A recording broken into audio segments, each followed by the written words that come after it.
Les projections transforment le monde en une réplique de notre propre visage inconnu. Carl Jung.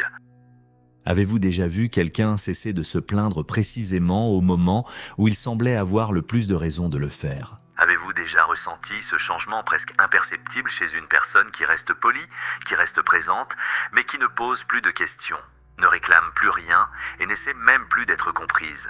Et si vous êtes habituellement cette personne, avez-vous déjà remarqué cet instant troublant, où quelqu'un qui occupait autrefois toutes vos pensées cesse soudain de provoquer en vous, jusqu'à la moindre colère ? Nietzsche a écrit « Celui qui lutte contre des monstres doit prendre garde de ne pas devenir monstre lui-même. Et lorsque vous regardez longtemps un abîme, l'abîme regarde aussi en vous. Il n'est pas nécessaire qu'il existe de véritables monstres pour comprendre le malaise contenu dans cette image. Parfois, l'abîme est une relation. Vous restez face à elle si longtemps à essayer de comprendre certains comportements, de justifier des absences, d'interpréter des silences et de trouver des explications à ce qui vous blesse, qu'à un moment donné, vous ne savez même plus si vous cherchez réellement à comprendre l'autre ou si vous inventez simplement des raisons de rester. C'est ici que ce que l'on appelle l'empathie solitaire devient psychologiquement intéressant. Non pas parce qu'il posséderait une quelconque capacité surnaturelle à ressentir les autres, mais parce que, dans de nombreux cas, il a appris très tôt qu'observer son environnement était plus sûr que d'y exister simplement. Il entre dans une pièce et observe avant de se détendre. Il remarque les changements d'humeur, il entend ce qui n'a pas été dit. Il perçoit lorsque l'affection ressemble davantage à une obligation, lorsqu'une question dissimule un reproche, lorsque l'attention commence à ressembler à du contrôle, lorsque quelqu'un présente ses excuses mais répète exactement ce pourquoi il s'était excusé. Le problème, c'est que cette perception s'accompagne souvent d'une habitude dangereuse. Il comprend ce qu'il devrait confronter. Il transforme le manque de respect en traumatisme de l'autre, la froideur en difficulté émotionnelle, l'absence en fatigue, la manipulation en insécurité. Et peu à peu, sa capacité à comprendre cesse de le protéger et commence à le maintenir exactement là où il est blessé. Jung a observé que la personnalité consciente ne représente qu'une partie de ce que nous sommes. Sous la persona socialement acceptable demeurent des pulsions que nous préférons ne pas reconnaître. La colère, l'hostilité, le désir de partir, l'envie de dire non, le besoin de laisser quelqu'un subir les conséquences de ses propres choix. L'empathie peut passer des années à essayer de ne pas devenir cette personne, jusqu'au jour où quelque chose change. Il ne s'agit pas nécessairement d'une grande trahison. Parfois, ce n'est qu'une petite rupture de confiance supplémentaire. Mais cette fois, cela ne fait plus aussi mal qu'avant. Et cela devrait être bien plus inquiétant qu'une dispute. Car lorsque quelqu'un se dispute encore, il existe souvent encore un investissement émotionnel. Il reste des attentes, il subsiste encore un certain espoir d'être entendu. Mais lorsque l'attente meurt, apparaît cette tranquillité que tant de personnes confondent avec le pardon. La personne commence à répondre moins, elle s'explique moins, elle observe davantage et lentement, elle vous retire quelque chose dont vous ignoriez, peut-être même que vous disposiez, l'accès à son monde émotionnel. Lorsqu'elle finit par partir, vous appelez cela un abandon soudain. Elle appelle cela la dernière étape, parce que certains adieux ne commencent pas lorsqu'une personne ferme une porte. Ils commencent au moment précis où elle comprend qu'elle doit abandonner une partie d'elle-même chaque fois qu'elle décide de rester. Et c'est peut-être pour cette raison qu'elle ne revient jamais. Non pas parce qu'elle a cessé de ressentir, mais parce qu'elle a enfin compris le prix qu'elle payait pour continuer à ressentir. La question qui demeure est encore plus inconfortable. Combien de fois une personne doit-elle se trahir silencieusement pour rester à vos côtés avant que disparaître lui semble moins douloureux que rester ?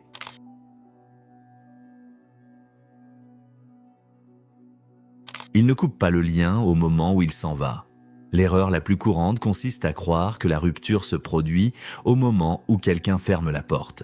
Pour l'empathie solitaire, ce n'est souvent que l'instant où une décision prise depuis longtemps devient enfin visible. Le véritable éloignement a commencé bien avant, à travers des épisodes si petits que personne ne les aurait jugés suffisants pour annoncer une fin. Une réponse sèche, une promesse oubliée, une absence expliquée pour la troisième fois. Une conversation au cours de laquelle il comprend qu'il doit choisir soigneusement chacun de ses mots pour ne pas provoquer une réaction disproportionnée. Pris séparément, rien ne semblait définitif. Mais ensemble, ces épisodes ont commencé à former un schéma. Et c'est ce schéma, bien plus que l'événement isolé, qui transforme la relation. L'empathie solitaire observe avant de confronter. Il essaie de déterminer si ce qu'il a ressenti était réel ou s'il ne s'agissait que de son interprétation. Il repasse mentalement les conversations, il remet en question sa propre perception. Peut-être étiez-vous fatigué, peut-être était-ce simplement une mauvaise journée, peut-être exagère-t-il. Ce doute prolonge des liens qui, intérieurement, ont déjà commencé à devenir malsains. Il existe ici une contradiction importante. Plus sa capacité à imaginer les raisons qui poussent l'autre à agir est grande, plus il peut lui être difficile de reconnaître ses propres limites. Il comprend tellement pourquoi quelqu'un agit de cette manière qu'il finit par utiliser cette compréhension comme un anesthésiant. C'est ainsi qu'apparaît une comptabilité émotionnelle invisible. Il ne note pas consciemment vos erreurs, mais son corps, lui, apprend. Le message qui suscitait autrefois de l'enthousiasme commence à provoquer de la méfiance. La rencontre qui éveillait de l'impatience commence à exiger une préparation émotionnelle. Ce qui était autrefois de l'intimité se transforme en vigilance. Puis survient un changement presque imperceptible. Il cesse de raconter certaines choses, non pas parce qu'il cherche à vous punir, mais parce qu'il ne ressent plus suffisamment de sécurité pour vous confier les parties vulnérables de lui-même. Ensuite, il cesse de demander, il cesse d'insister. Il cesse de corriger vos mauvaises interprétations. Vous pouvez observer ce calme et penser « Enfin, tout va bien entre nous », mais c'est peut-être exactement le contraire. Carl Jung a travaillé sur l'idée que les contenus rejetés par la conscience ne cessent pas simplement d'exister. Ce qui ne trouve aucun moyen de s'exprimer peut continuer à agir sous la surface de la personnalité consciente. C'est pourquoi le silence mérite toute notre attention. Une colère qui ne s'exprime plus n'est pas nécessairement une colère dépassée.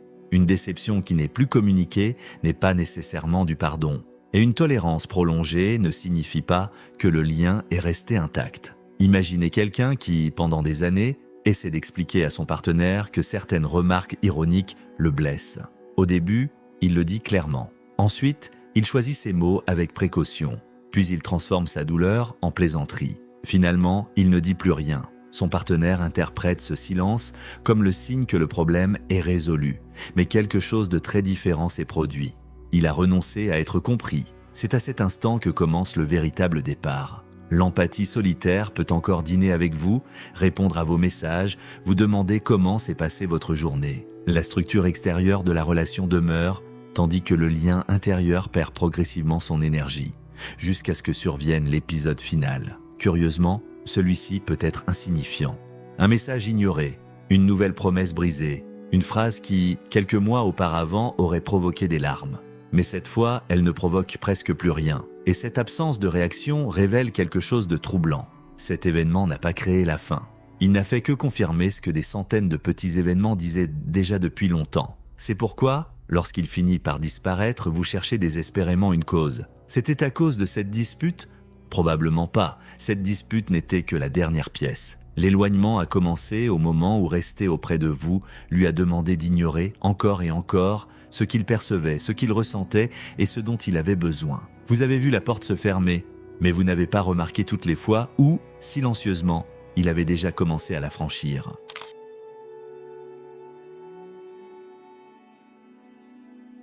Il existe quelque chose de dangereux chez la personne qui se targue de tout comprendre. Elle comprend votre absence, elle comprend votre froideur, elle comprend pourquoi vous avez perdu le contrôle. Elle comprend votre passé, vos traumatismes, vos insécurités. Et plus elle comprend, moins elle s'autorise à poser la question qui pourrait faire s'effondrer toute cette apparente maturité. Et qui comprend ce que tout cela me fait à moi? L'empathie solitaire peut construire toute son identité autour de la tolérance. Il devient celui qui écoute, qui perçoit les nuances, qui évite les jugements hâtifs. Peu à peu, cela cesse d'être un simple comportement pour devenir une persona. C'est ici que Jung devient dérangeant. La persona est le visage que nous utilisons pour fonctionner face au monde. Le problème commence lorsque nous croyons n'être que ce visage. Si je dois toujours être compréhensif, où est-ce que je mets ma colère? Si je dois toujours faire preuve de conscience émotionnelle, que faire de mon envie de chasser quelqu'un de ma vie? Si mon identité dépend du fait d'être différent de ceux qui blessent, comment puis-je admettre que moi aussi je peux avoir envie de blesser? Ces impulsions ne disparaissent pas, elles s'enfoncent. Jung appelait l'ombre tout ce que la conscience préfère ne pas reconnaître comme faisant partie d'elle-même. Et peut-être que l'ombre de l'empathie n'est pas la cruauté. Peut-être est-elle quelque chose de beaucoup plus simple, l'agressivité nécessaire, un égoïsme sain, la capacité de dire non, le désir de poser des limites sans avoir à expliquer pendant 40 minutes pourquoi ces limites sont légitimes. Imaginez quelqu'un qui entend régulièrement des remarques qui le rabaissent. La première fois, il ressent de la colère, mais il pense, il manque de confiance en lui. La deuxième fois, elle a eu une enfance difficile. La troisième, je ne veux pas transformer cela en conflit. L'interprétation peut même être juste, mais comprendre l'origine d'un comportement n'en supprime pas les conséquences. C'est là que se trouve le piège. L'empathie commence à utiliser la psychologie de l'autre contre sa propre perception. Au lieu de se demander « Pourquoi est-ce que je continue à accepter cela ?», il se demande obsessionnellement « Pourquoi cette personne est-elle comme ça ?» Cela ressemble à de la profondeur. Parfois, c'est une fuite, parce qu'analyser l'autre est plus confortable que d'admettre que vous êtes furieux contre quelqu'un que vous aimez. Alors l'ombre grandit, non pas comme un monstre caché, mais comme l'ensemble de tout ce qui a été ravalé pour maintenir la relation en état de fonctionner, jusqu'à ce que la tolérance commence à changer de nature. Il ne comprend plus parce qu'il souhaite rester. Il comprend parce qu'il n'a pas encore appris à confronter l'autre. Et un jour, quelque chose d'apparemment insignifiant se produit. Une phrase, un retard, une nouvelle rupture de confiance.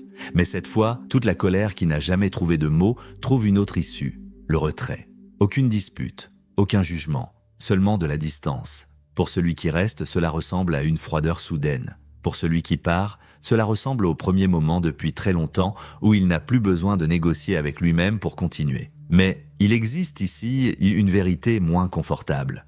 Disparaître ne signifie pas nécessairement avoir intégré sa propre ombre. Parfois, cela signifie simplement qu'une personne a supporté tellement de choses par peur du conflit qu'elle n'a réussi à poser une limite que lorsqu'il n'y avait déjà plus de lien à préserver. Et c'est peut-être là la contradiction la plus douloureuse de l'empathie solitaire. Il parvient à percevoir des émotions que personne ne remarque, à comprendre des douleurs que personne n'explique et à reconnaître les blessures cachées chez les autres. Mais il peut passer des années sans parvenir à prononcer une phrase d'une simplicité brutale. « Je comprends pourquoi tu es comme ça, mais cela ne signifie pas que je doive continuer à rester ici. »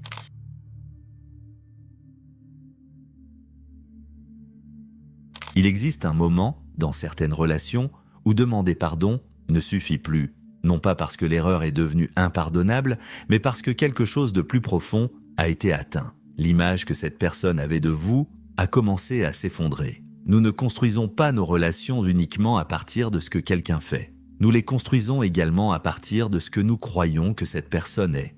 Fiable, loyale, rassurante, attentionnée, cette représentation intérieure fonctionne comme une sorte de structure invisible du lien. C'est pour cette raison que nous supportons certaines contradictions. Lorsqu'une personne que nous considérons comme fiable nous déçoit une fois, nous pensons « cela ne lui ressemble pas ». Mais lorsque cela se reproduit, une fissure apparaît, puis une autre, jusqu'à ce que la question change. Ce n'est plus « pourquoi a-t-il fait cela ?» C'est « et s'il avait toujours été comme ça et que je n'avais simplement pas voulu le voir ?» Pour l'empathie solitaire, ce changement peut être dévastateur car il a souvent investi une énergie considérable à essayer de comprendre l'autre. Imaginez une amitié de 10 ans. Chaque fois que vous avez besoin de cette personne, elle est là. Mais lorsqu'elle a besoin de vous, vous êtes occupé. Elle rationalise. Vous avez des responsabilités.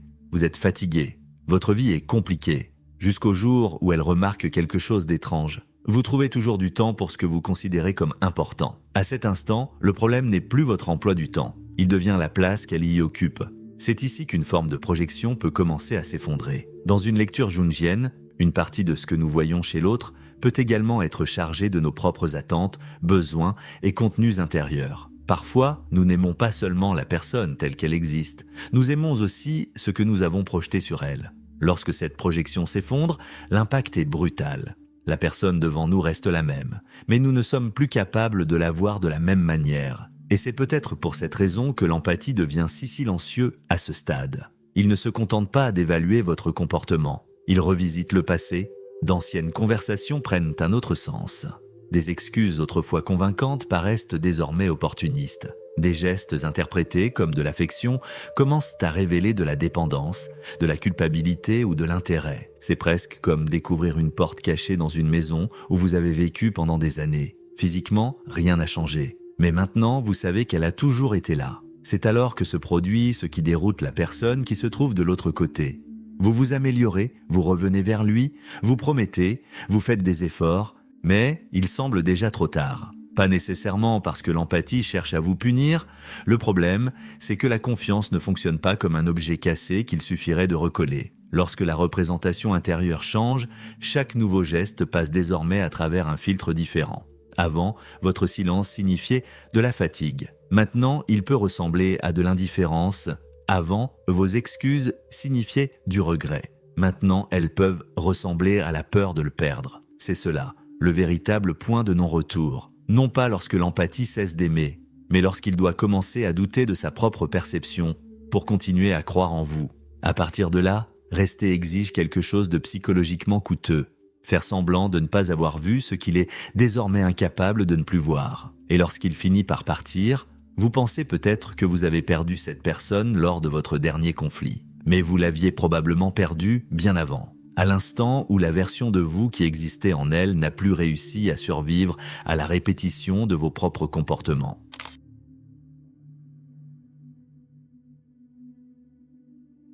Il existe une interprétation rassurante de celui qui disparaît silencieusement, celle selon laquelle il a enfin trouvé la force de se protéger. Parfois c'est vrai, mais pas toujours, car le silence peut également dissimuler quelque chose que l'empathe solitaire admet difficilement, un besoin désespéré de reprendre le contrôle. Pendant longtemps, il a peut-être vécu en réagissant émotionnellement au mouvement d'une autre personne. Si vous alliez bien, il se détendait. Si vous deveniez distant, il cherchait à comprendre pourquoi. Si votre manière de répondre changeait, il repassait mentalement votre dernière conversation. Sans même s'en rendre compte, son état intérieur a commencé à dépendre de signaux extérieurs. Un message pouvait changer le cours de sa soirée. Un silence pouvait détruire sa tranquillité. Une manifestation inattendue d'affection suffisait à lui faire oublier ce qu'il avait juré de ne plus jamais tolérer. C'est une prison étrange, car elle ne possède pas de barreaux. Elle possède des attentes, et lorsqu'une personne vit ainsi pendant trop longtemps, disparaître lui procure une sensation puissante. Pour la première fois, aucune réaction de l'autre ne détermine son prochain mouvement. Ne pas répondre signifie ne pas avoir à s'expliquer. Bloquer signifie ne pas avoir à résister. Partir sans discussion élimine la possibilité d'être convaincu de rester. C'est pourquoi la rupture peut sembler si absolue. Il ne s'agit pas nécessairement d'une absence de sentiment.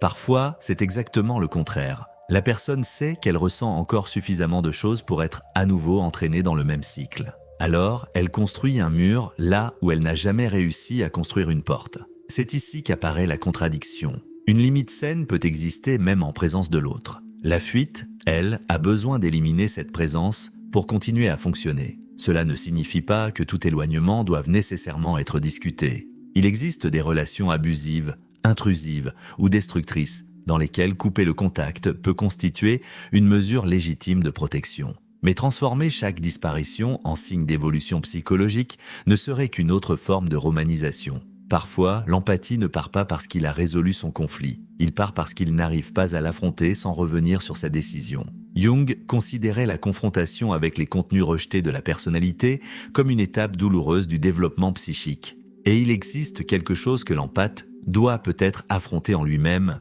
son besoin de se sentir indispensable. Car prendre soin des autres peut devenir une identité. Être recherché peut donner un sentiment de valeur. Sauver quelqu'un peut vous empêcher de voir à quel point vous souhaitez, vous aussi, être sauvé. Lorsqu'il coupe le lien, il ne perd donc pas seulement une personne, il perd également un rôle. Durant les premiers jours, il peut ressentir du soulagement. Puis vient le vide. Sa main cherche son téléphone, son esprit imagine ce que l'autre est en train de faire. La culpabilité apparaît, le manque aussi. Puis surgit cette question dangereuse, est-ce que j'ai exagéré ? C'est à ce moment-là que le silence cesse d'être une simple distance et devient une bataille intérieure. Car revenir lui procurerait un soulagement immédiat. Mais cela pourrait également reconstruire exactement la dynamique à laquelle il avait tenté d'échapper. C'est pourquoi il reste à distance. Pas nécessairement parce qu'il est devenu indifférent, mais parce qu'il sait que certaines relations possèdent une étrange force gravitationnelle. Il suffit de s'en approcher de nouveau pour recommencer à négocier ces mêmes limites qu'il lui a fallu des années pour reconnaître. Et c'est peut-être précisément ce que personne ne voit lorsqu'on qualifie sa disparition de froideur. Parfois, en partant, il n'essaie pas de vous contrôler. Il essaie de découvrir s'il est enfin capable de contrôler cette partie de lui-même qui trouve toujours une raison de revenir. Il existe une question qui tourmente celui qui reste. S'il y avait de l'amour, pourquoi n'est-il jamais revenu ? La réponse la plus facile serait l'orgueil, la froideur, le ressentiment. Mais il existe une autre possibilité, bien plus dérangeante. Peut-être qu'il ne cherche pas seulement à vous éviter. Peut-être cherche-t-il à éviter la personne qu'il devenait lorsqu'il était avec vous, car chaque relation crée une version de nous-mêmes. Dans certaines relations, nous sommes spontanés, dans d'autres, prudents. Et il existe des relations dans lesquelles nous apprenons lentement à mesurer nos paroles, à anticiper les réactions et à minimiser nos propres besoins afin d'éviter les conflits. L'empathie solitaire peut rester si longtemps dans cet état qu'il finit par ne plus remarquer sa propre transformation. Il appelle la vigilance de la sensibilité. Il appelle l'anxiété de l'intuition. Il appelle le sacrifice de soi de l'amour. Il appelle la peur de perdre quelqu'un de la loyauté, jusqu'au jour où il part. Et alors, quelque chose d'étrange se produit. Le silence, qui semblait d'abord vide, commence à révéler à quel point son esprit était occupé à gérer cette relation. Il réalise qu'il n'a plus besoin d'interpréter des messages. Il n'a plus besoin de chercher à savoir si quelqu'un est contrarié. Il n'a plus besoin de répéter mentalement des conversations sous la douche. Il n'a plus besoin d'expliquer pour la 5e fois pourquoi un certain comportement l'a blessé. Et cette absence fait naître 2 sentiments apparemment incompatibles. Le manque et le soulagement. C'est là que commence la véritable désintégration. Car quitter une relation ne signifie pas abandonner immédiatement l'identité que l'on s'est construite à l'intérieur de celle-ci. Jung associait le processus d'individuation à la confrontation avec ce qui a été intégré, refoulé ou confondu avec notre propre moi. Il n'existe pas de véritable transformation sans la perte de certaines anciennes identifications, et cette perte peut être brutale. Qui suis-je lorsque personne n'a besoin que je sauve la situation ? Qui suis-je lorsque je n'ai plus besoin de prouver que je suis compréhensif ? Qui suis-je lorsque ma routine ne tourne plus autour de la présence émotionnelle d'une autre personne ? Ces questions expliquent de pourquoi la solitude qui suit la rupture peut sembler si étrange. L'empathie ne ressent pas seulement l'absence de quelqu'un, il apprend à exister sans le rôle qu'il jouait. Puis vient la tentation de revenir. Une vieille photographie, une chanson, un message inattendu. Pendant quelques minutes, toute la douleur semble moins importante que ce sentiment de familiarité. Mais revenir signifierait affronter une question qu'il ne peut désormais plus ignorer. Vais-je retrouver une relation différente ? Ou vais-je simplement redevenir la même personne à l'intérieur de celle-ci ? C'est pourquoi certaines portes restent fermées même lorsque les sentiments existent encore. Non pas parce que le passé a cessé de compter, mais parce qu'il a commencé à reconnaître le prix psychologique de ce lien. Peu à peu, commence alors une reconstruction beaucoup moins visible. Dire non sans rédiger tout un traité pour justifier ce refus. Passer une soirée seule sans chercher de validation. Prendre de petites décisions sans imaginer comment quelqu'un réagira. Accepter qu'une autre personne soit déçue sans se précipiter immédiatement pour tout réparer. Rien de tout cela ne paraît spectaculaire, mais c'est ainsi qu'une identité commence à revenir. Et c'est peut-être pour cette raison qu'il ne revient jamais. Car, passé un certain point, revenir vers vous ne signifierait pas simplement retrouver une relation. Cela signifierait courir le risque de ressusciter une version de lui-même qui a dû disparaître pour qu'une autre puisse enfin exister. Et alors, la question n'est plus « pourquoi n'est-il pas revenu ?» Elle devient « si quelqu'un n'a réussi à se retrouver qu'après vous avoir perdu, qu'est-ce que cette personne devait réellement abandonner lorsqu'elle a décidé de partir ?»